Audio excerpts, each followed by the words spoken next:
Hi, welcome back to my class in Assessment and Evaluation in Mathematics. For today, we will take up scoring open-ended questions by using rubrics. In all subjects, including mathematics, students should have opportunities to develop responses to open-ended questions that are designed to address one or more specific curriculum outcomes. There are learning outcomes and learning objectives that can be attained only if the teacher would choose an open-ended question.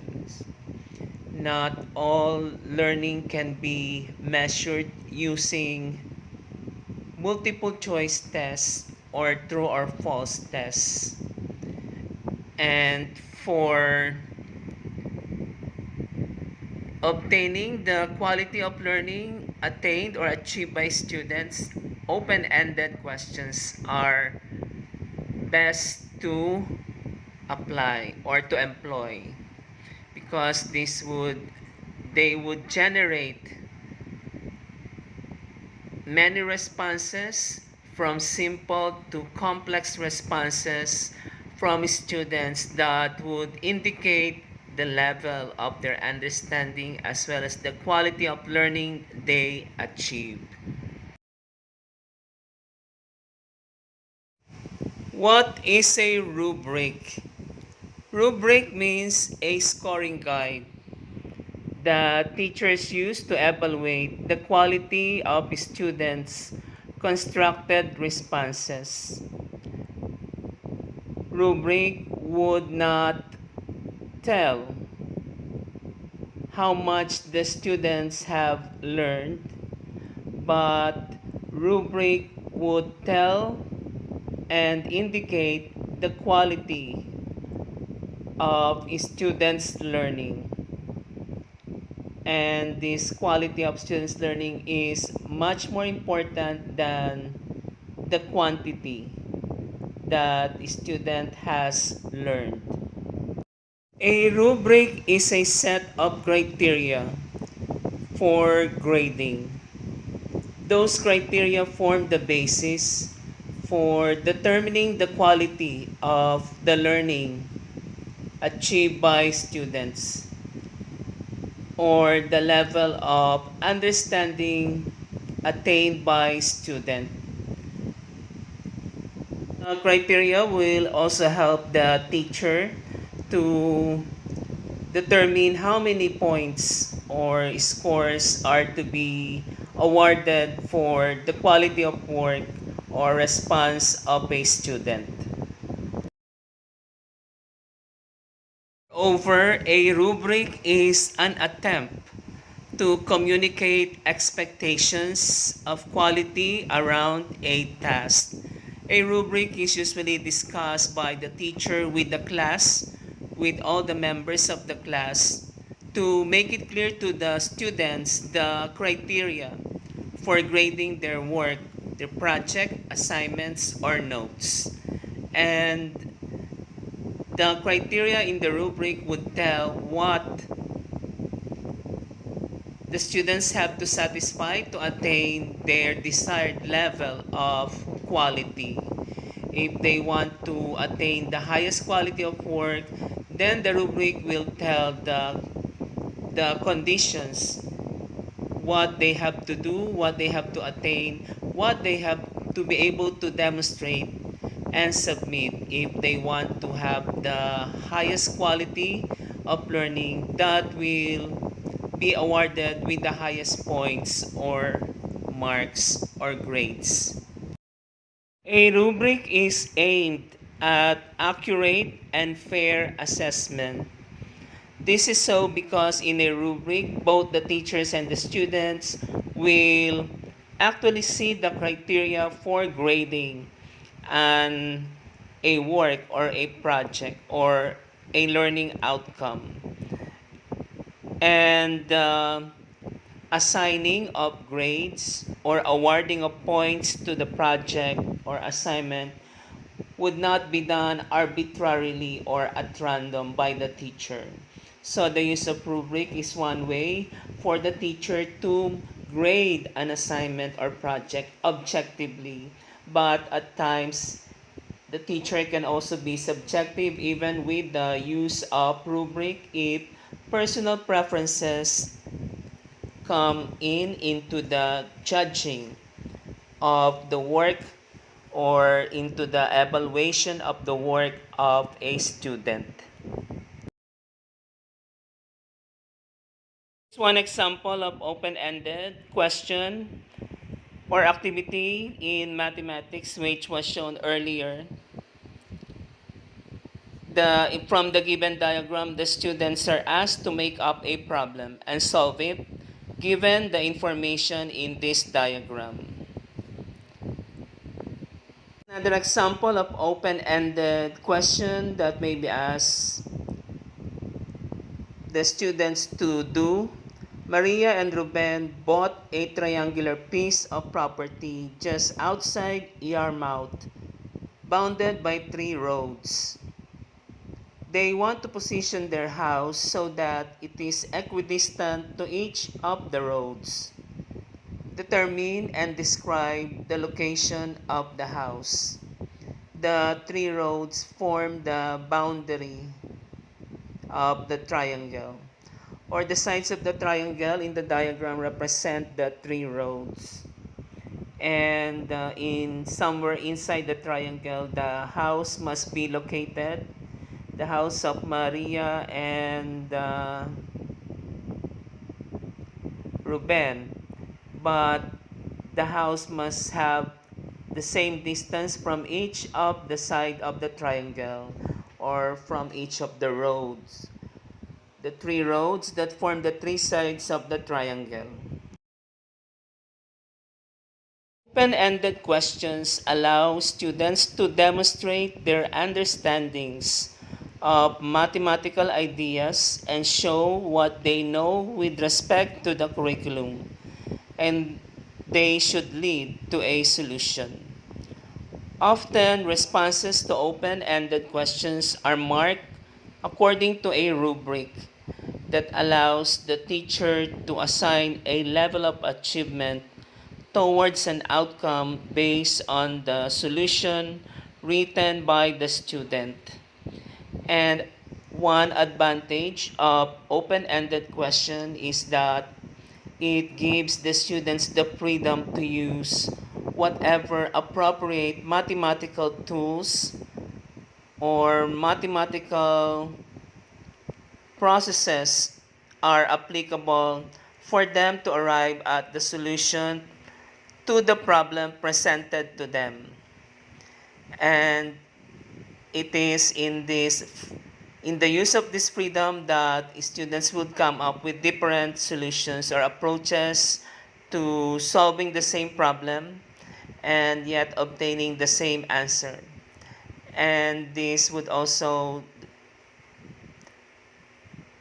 allow the teacher to determine which among the solutions presented by the students is the most efficient. That is the solution that uses the least amount of time to arrive at the solution. For each individual open-ended question, a rubric should be created to reflect the specific important elements of that problem. This means that a rubric may not be used. A rubric that is used for evaluation of the solution or outcome of the student for a particular problem may not be used for to evaluate the work or solution or outcome of a student for a different problem. Often, these individual rubrics are based on more generic rubrics that give examples of the kinds of factors that should be considered. Details will vary for different grade levels, but the basic idea applies for all levels.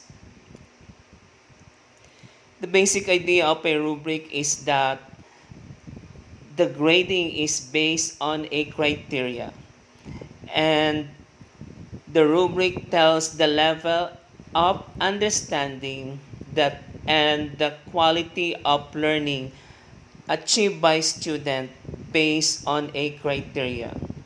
And it is these levels and the quality of learnings of students that will differentiate one work from another work, or one solution from another solution, or one process used by one student from another process used by another student. How do you begin thinking about a rubric? Consider this. Let us say that you ask your students to write a paper on a particular mathematician. They handed they handed in their one-page reports and you began to read them. As you read, you were able to say, "Hey, that one is pretty good. This one is fair, and this third one needs a lot of work." So you decide to read them all and put them into the three piles: good, fair, and not good. A second reading allows you to separate each of the three files into two more files, top of the level and bottom of the level. When done, you have six levels, and you could describe the criteria for each of those six levels in order to focus more on the learning outcome. You have created a rubric. This means that to create a rubric, you first have to decide on how many levels of understanding, or how many levels of quality of learning you want to use in your rubric. And then after deciding how many on the number of levels you want to use in your rubric, you decide on the criteria that must be satisfied for each level of understanding, or for each level of quality of learning attained by student. If the student satisfied this set of criteria for level 1, then that student would be awarded an appropriate score for level 1. If your level 4 is the highest level, represents the highest level of quality, of the best level, or the best quality of learning attained by student, then that student would be awarded the highest point or the highest score for the best quality of learning at level 4.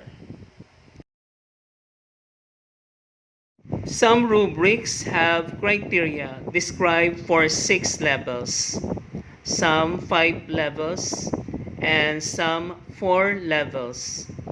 Some people like 4 levels because it forces the teacher to distinguish between acceptable performance and below not acceptable. There is no middle. You either achieve a level 2 not acceptable work, or level 3 acceptable. So the teacher is free to decide on the number of levels to use in the rubric, but the most commonly number of levels used in rubric is 4 levels, because in the 4 level rubric there is no middle level, and using the 4 level rubric will divide the the student's quality of work into acceptable and non-acceptable. Those works that are at levels 1 and 2 would not be acceptable quality of learning, and those works that are at levels 3 and 4 would be considered as acceptable, or Those works that have attained quality of learning at levels 3 and 4 represent acceptable quality of learning. An example of a rubric with 4 levels, and for each of these 4 levels there will be criteria that would indicate that the student has attained that quality of learning at a given level. And in this type of rubric, only one domain is being assessed and evaluated, like for example, understanding of mathematical concept. That's one domain. Problem solving skill. If you are assessing the problem solving skill in solving equation or solving inequalities of students, that would be one domain. And for evaluating the quality of learning, the quality of students in problem solving, in this example of rubric, you will have 4 levels. Or assessing only one domain like problem solving skill of students, you can have you can list down all the names of the students in one sheet, and each of the students in this sheet will be evaluated, and their works will be evaluated as to what level their work represents based on the criteria satisfied by the work they submitted. Instead of simply writing level 4, top level 4, second level, third level, and level 1, you can describe each level as follows. In your rubric, the top level can be described as exceptional, and the exceptional level of learning attained will receive a score of points or 4 points. And next to exceptional, the level 3 of quality of learning is described as good. And for good quality of learning attained by student, the student will receive 3 points or a score of 3. And a not quite good work or outcome will receive a score of 2. And those works that needs more work will receive a score of 1 or 1 point. This is one of the common rubrics used with 4 levels. The good and the exceptional works are the acceptable works. They represent acceptable quality of learning, while those that are not quite good and that needs more work are said to be the unacceptable quality of learning. And those students with with not acceptable quality of learning, or those students who attain the last 2 levels of quality of learning, will have to do improvement on their work. Take an example of a 4-level rubric and the criteria for each level.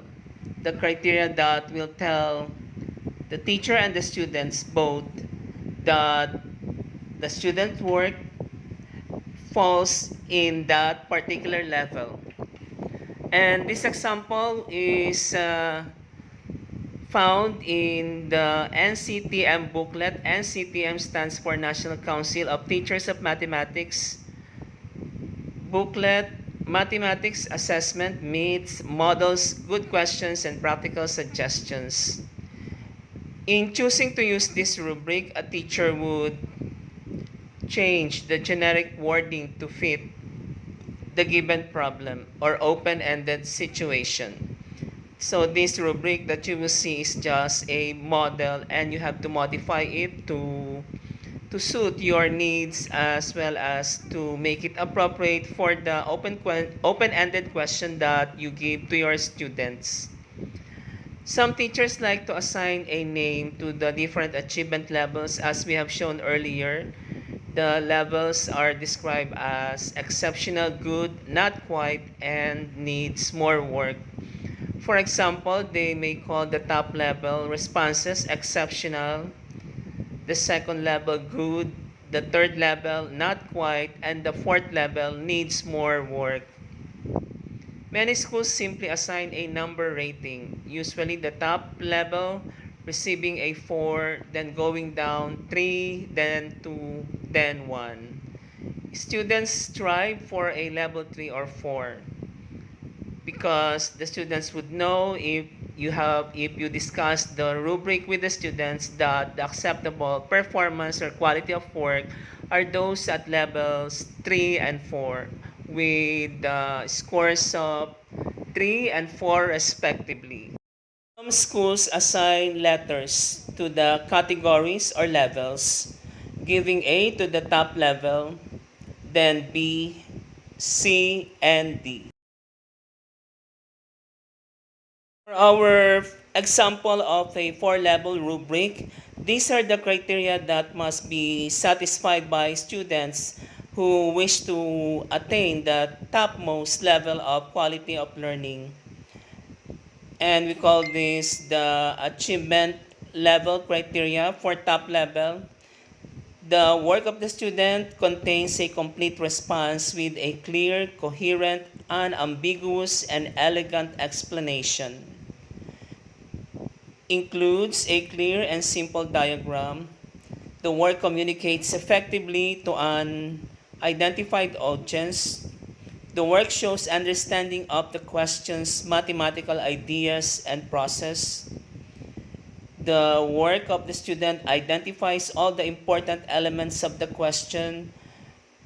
The work includes examples and counterexamples, gives strong supporting arguments, goes beyond the requirements of the problem.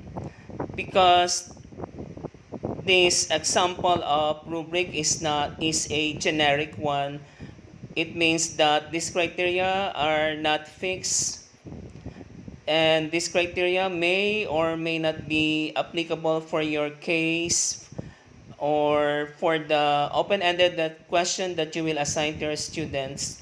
This means that you may use some of these criteria for your own rubric, and you may also add other criteria to this set of criteria for describing the top level of learning attained by students. After the top level, these are the attributes or characteristics of the quality of learning at the second level. The work of student contains a good, solid response with some of the characteristics above, but not all. The work explains less elegantly, less completely. The work does not go beyond the requirements of the problem. Second level, the quality of learning attained by student is still acceptable. The third level of quality of learning attained by student, the achievement of student is unacceptable. And these are the attributes of the quality of learning attained at the third level. The work of the student contains a complete response, but the explanation may be muddled. That is, the explanation is vague. It's a explanation of a confused student, and it is not a coherent explanation or a logical explanation. At this level, the work of student presents arguments, but they are incomplete. There are diagrams, but they are inappropriate. Diagrams are not clear. Further, at this level, the work of students indicates understanding of the mathematical ideas, but ideas are not expressed clearly. The fourth level represents the lowest level of quality of learning and is not acceptable. The work of students at this level omits significant parts or all of the question and response. The response of student has major errors and uses inappropriate strategies. This example of rubric, there are 6 levels and each level is described. And for the highest level of quality of learning, the the highest quality of learning is described as exemplary response. And these are the characteristics of exemplary response representing highest quality of learning. The work or evidence of learning contains a complete response with a clear, coherent, unambiguous, and elegant explanation. The work includes a clear and simplified diagram. The work or response communicates effectively. It shows understanding of the mathematical ideas and processes, identifies all the important elements, and the work may include examples and counterexamples, present strong supporting arguments. And this example is generic, which means that you may or may not use all of these criteria. For exemplary response, your criteria will depend on the open questions that you will assign to your students. The second highest or second best quality of learning is described as competent response. And these are the attributes of a competent response. The response, work, or evidence of learning contains a fairly complete response with reasonably clear explanations. And the response may include an appropriate diagram. The response communicates effectively. The work shows understanding of the mathematical ideas and processes. The evidence of learning identifies the most important elements of the problem and presents solid supporting arguments. The third level or third highest level of quality of learning has the following characteristics as evident in the work submitted by the student. The work or response completes the problem satisfactorily, but the explanation might be muddled. The work presents incomplete arguments. The work includes a diagram, but it is inappropriate or unclear. The work shows an understanding of the underlying mathematical ideas, and the student in the work uses mathematical ideas effectively. Now we are done with the first 3 highest levels of quality of learning. And in this 6 level rubric, the first 3 levels, the top level, the second and the third highest levels are considered acceptable evidences of learning. And the next 3 levels, the the fourth, the second, and the first levels of quality of learning would be unacceptable quality of learning. And the fourth level is described as nearly satisfactory. It's nearly satisfactory, but it is still not acceptable because learning at this level has the following characteristics. The student begins the problem appropriately but fails to complete, or the student may omit parts of the problem. The work fails to show full understanding of the mathematical ideas and processes. The work may make major computational errors. Evident from the work or evidence of learning that the student may misuse or fail to use mathematical terms, and the work contains a response that may reflect an inappropriate strategy. And lowest level of quality of learning is described as ineffective beginning. The work contains words that do not reflect the problem.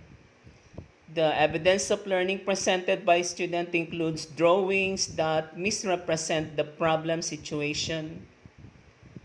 The student copies part of the problem but without attempting a solution. And the student fails to indicate which information is appropriate to the problem. The sixth and lowest level of quality of learning is described as incomplete. Actually, this is the second to the last level of learning, the second lowest level of learning, with the following attributes. The work contains an explanation that is not understandable. The work includes diagram that may be unclear, and student shows no understanding of the problem situation. And the work may make major computational errors. Sixth and lowest level, described as at this level, no attempt is made by the student, and so there is no evidence of anything meaningful. The top two levels of the above rubric may have been titled Demonstrated Competence. As you can recall, the top level is described as exemplary response, and the next highest level is described as competent response, and together these two levels may be combined to and described as demonstrated competence, and we'll get a 6 and a 5. That is, the quality of exemplary response will get the highest mark, perfect mark of 6, and the competent response will get a score of 5 or 5 points. The next two levels, called satisfactory, will get a 4, and the nearly satisfactory will get a score of 3. Bottom three levels, beginning from ineffective beginning, inadequate response, and no attempt, will receive scores of 2, 1, and 0 respectively. This is how your 6-level rubric would look like. You have the 6 levels described as exemplary response that will receive a full mark of 6 points, competent response will get 5, and satisfactory 4, and nearly satisfactory will get 3 points, and the bottom 3 levels, incomplete response, ineffective beginning, and no attempt, will get scores of 2, 1, and 0 respectively. And you may use a single sheet to grade all the works of the students using your rubric with 6 levels, and each of these levels we have described as before. The examples of rubrics that we have so far are applicable only for open-ended questions that test only one domain of learning. Now we will have examples of rubrics that will be used for assessing more than one domain of learning. A third kind of rubric that is becoming more popular these days includes more than one domain when assigning the levels. With this type of rubric, the solution attempt will follow the criteria for 4 levels of achievement, but in 4 domains. These are examples of domains that will be assessed and evaluated using rubrics: problem solving, understanding concepts, application of procedures, and communication. And you may have a separate rubric for each of this domain, or just one rubric that applies for all of these 4 domains. So the criteria that you will set for the levels should be applicable for problem solving, understanding concepts, application of procedures, and communication.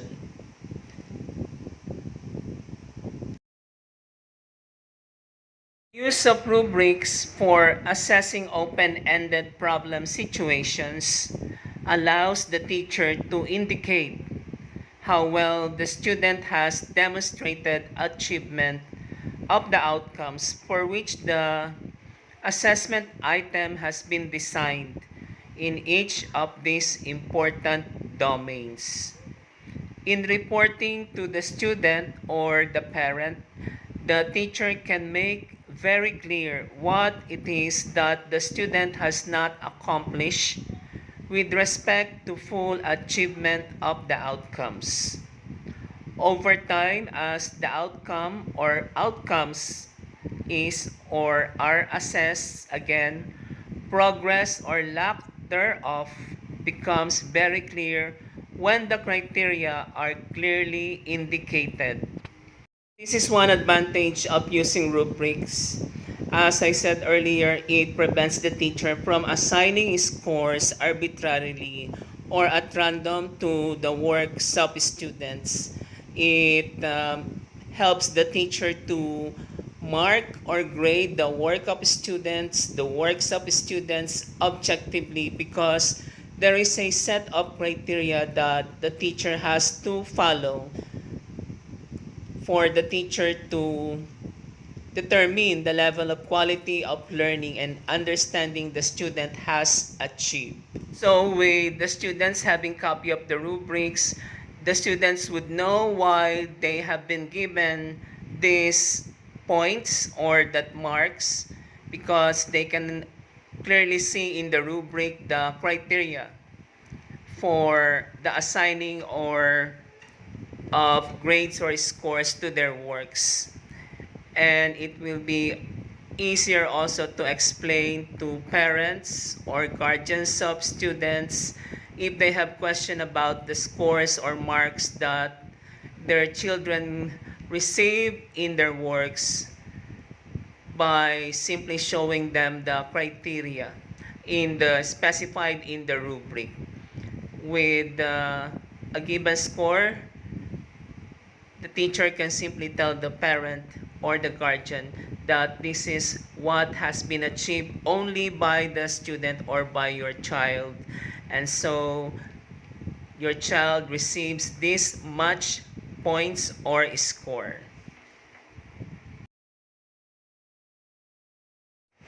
Achievement levels can be changed into percentage marks. We will actually have an example of this where the assigning of score, instead of assigning scores for each level of the rubric, a percentage mark is assigned. Achievement levels can be changed into percentage marks by adding together the achievement levels obtained. dividing by the maximum levels obtainable, and changing the ratio to a percentage. For example, Freddy received a level of 3, 4, 3, 2, 3, 4, 3, 3, 3, and 2 during the term when open-ended problem-solving opportunities were assigned.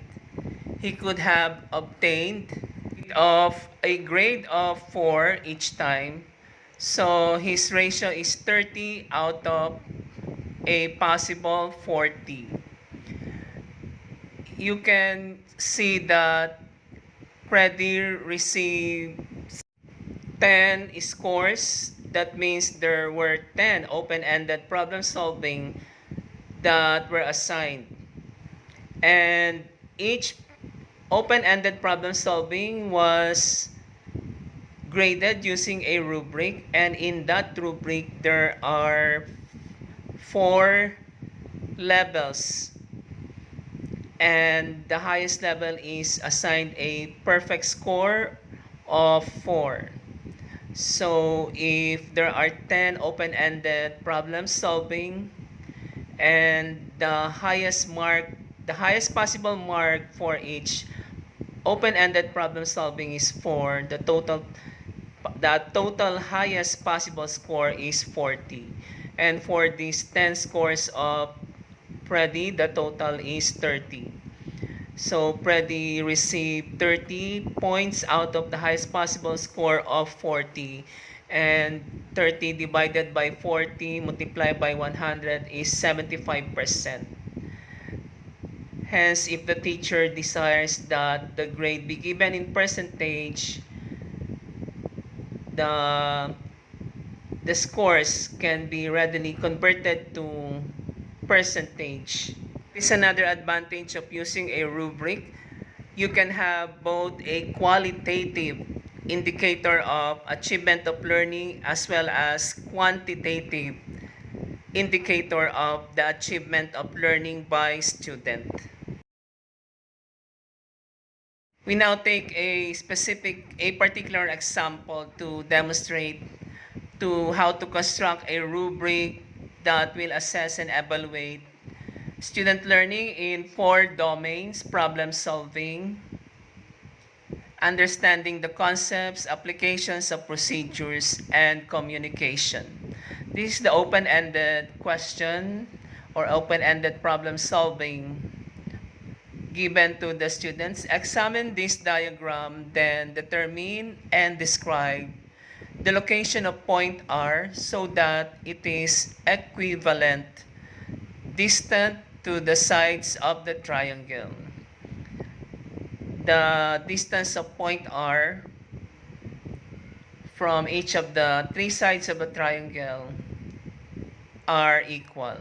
That is, point R is equidistant from each of the 3 sides of the triangle. And the problem is to determine the location of the point R. This activity involves the use of a straight edge, a ruler, that is, and a compass.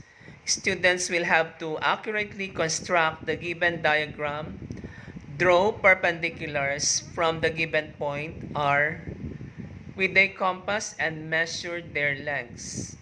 Students will then be asked to conjecture a relationship, then apply it to solve the problem.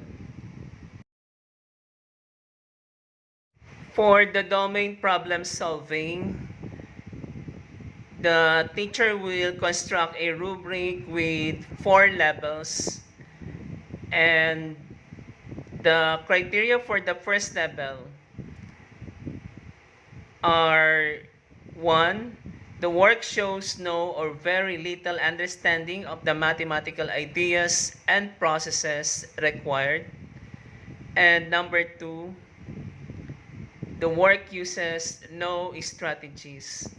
And for this level 1 with these 2 criteria, a score of 1 will be assigned to the work of the student. For level 2, the criteria are the following. Number 1, shows little understanding of the mathematical ideas and processes required, and work attempts inappropriate strategy or strategies. So the first two levels, levels 1 and 2, are not acceptable quality of learning. For the second highest level of quality of learning, denoted by level 3, the criteria are: number 1, attempts inappropriate. The work shows an understanding of the mathematical ideas and processes required, and the work uses some appropriate strategies. And for the highest level 4 of quality of learning, the criteria are: number 1, the work shows a thorough understanding of the mathematical ideas and processes required, and the student uses appropriate strategy or strategies. Assess the level of understanding of concepts of students using rubric. The teacher will also construct a 4-level rubric, and the lowest level of understanding has this criteria: demonstrates no understanding of the mathematical concepts required in the problem situation, and that is not acceptable quality of understanding. The second to the lowest level of understanding, level 2, demonstrates little understanding of the mathematical concepts required in the problem situation, and that is also not acceptable quality of understanding. And level 3, the first acceptable quality of learning or understanding, demonstrates some understanding of the mathematical concepts required in the problem. Highest level of understanding, level 4, has this criteria: demonstrates a thorough understanding of the mathematical concepts required in the problem situation. Notice the difference between levels 3 and 4. In level 3, the student shows some understanding, and at the highest level 4 of understanding, the student shows a thorough understanding of mathematical concepts involved in the problem.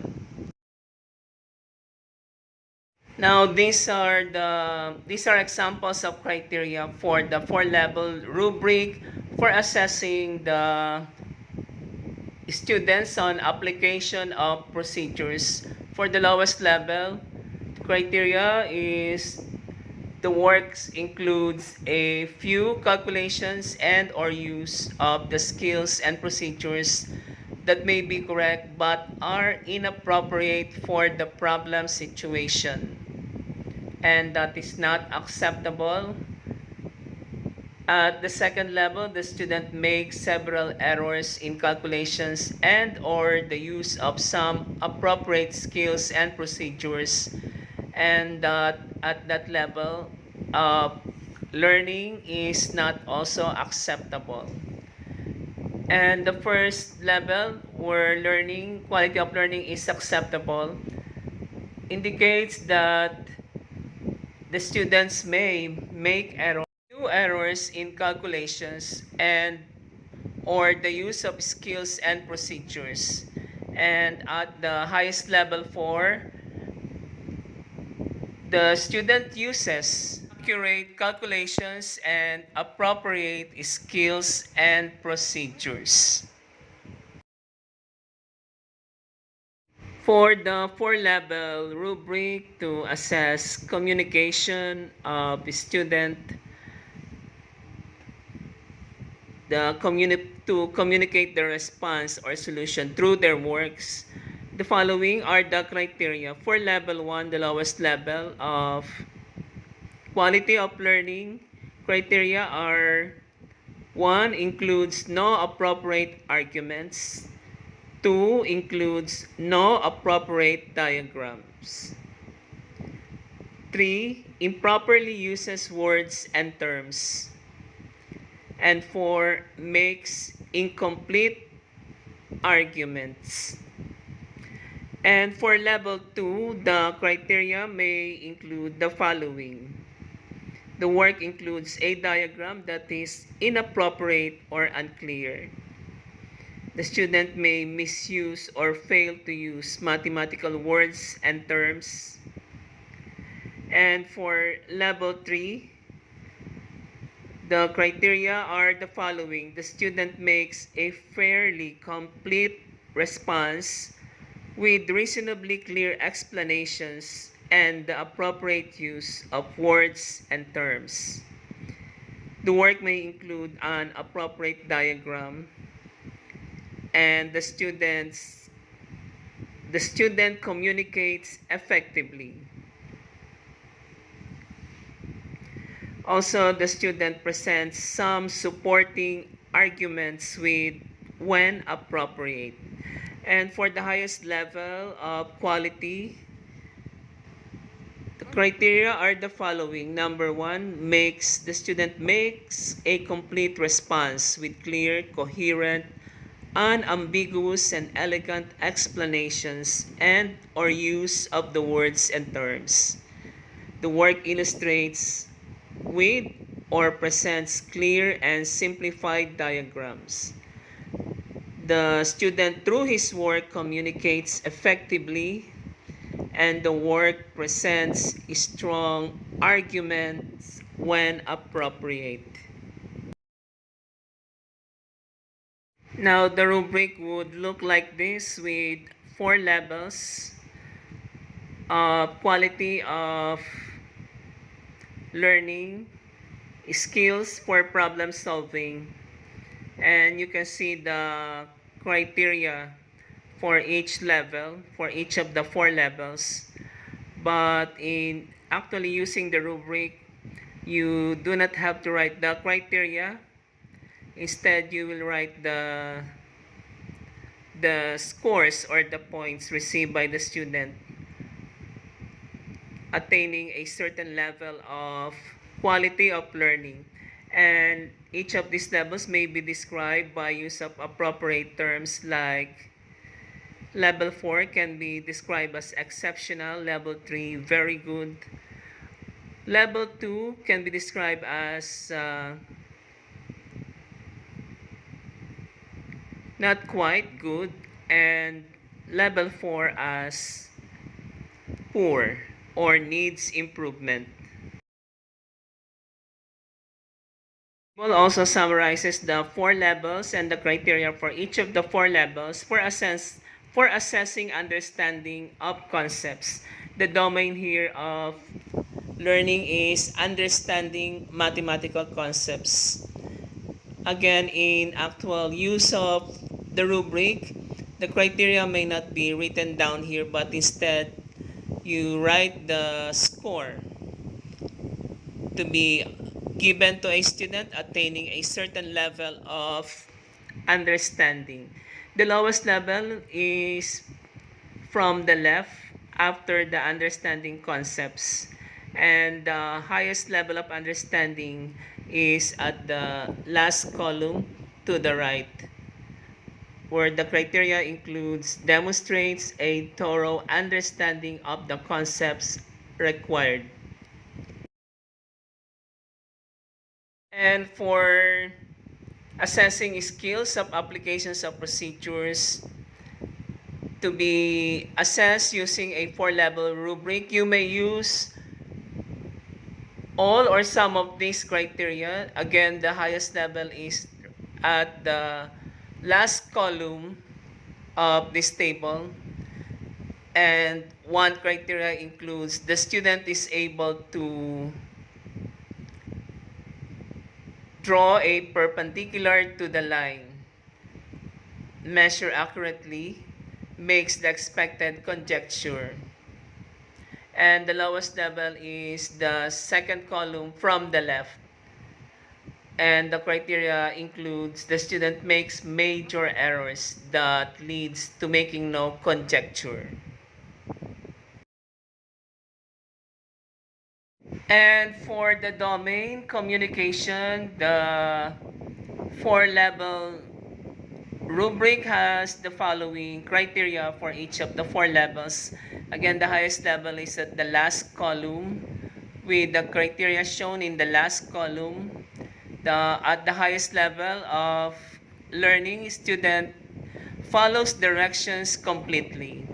And the lowest level is represented by the second column from the left of this table. And criteria includes major errors in following directions. And you may use all or some of these criteria when you construct your own rubric to assess the quality of communication of students. For each of your student, you may summarize the scores by using the following table. The domains that are assessed include problem-solving skills, understanding of mathematical concepts, skills in applications of procedures, and ability to communicate through his work or outcome. And the score of each student will appear under each of the four levels. If the student attain the highest level of learning in problem solving, then a 4 will appear in line for problem solving in the second column, level 4. A score of 4 will be written. I will now show you some more examples of rubrics in mathematics. This is an example of a rubric for grading a project in mathematics. And it's a 4-level rubric. And you can see the criteria for each of the 4 levels. And the domains that will be assessed using this rubric are given in the first column, and they are called category. So the topic will be graded depending on the levels, and the maximum score is 4 for each of the category. And there are 1, 2, 3, 4, 5, 6, 7 categories, and for each category the highest possible mark or score is 4. Therefore, the highest possible score for this math project is 7 multiplied by 4, 28 points. This rubric may be used for grading mathematics notebooks. In this rubric, it's a 3-level rubric, and there are 3 major categories or domains. And the first major domain or category is called neatness, and it is divided into 3 subcategories, including handwriting. And organization refers to content. There are 2 subcategories. And the last is the required elements with 1, 2, 3, 4, 5. With 5 subcategories. So there are a total of 10 subcategories, and for each subcategory, the highest possible points is 3. Therefore, the highest possible score for this grading of notebook is 10 subcategories multiplied by 3 is 30 points. This is an example of a rubric that you may use for evaluating the skill of students in problem solving in mathematics. The rubric has 5 categories and 4 levels. of quality of learning with the highest level represented in the third column. For mathematical error, the criteria for the highest level problem solving, highest level of quality of demonstrating skill for problem solving in mathematics has this criteria: 90 to 100% of the steps and solutions have no mathematical errors. And the second highest quality has this criteria: almost all, that is 85 to 89% of the steps and solutions have no mathematical errors. And the score obtained by student for the domain mathematical errors will be multiplied by 30% or 0.3. And that will be added to the 20% of the score for explanation, 15% of the score for neatness, 15% of the score for diagrams, and 20% of the score for completion. And that would be the score of the student for problem solving in mathematics. And that completes our lesson for today on scoring open-ended questions. If you have questions about the lesson today, please ask your questions in the comments below. Thank you for joining me in my class today in assessment and evaluation in mathematics.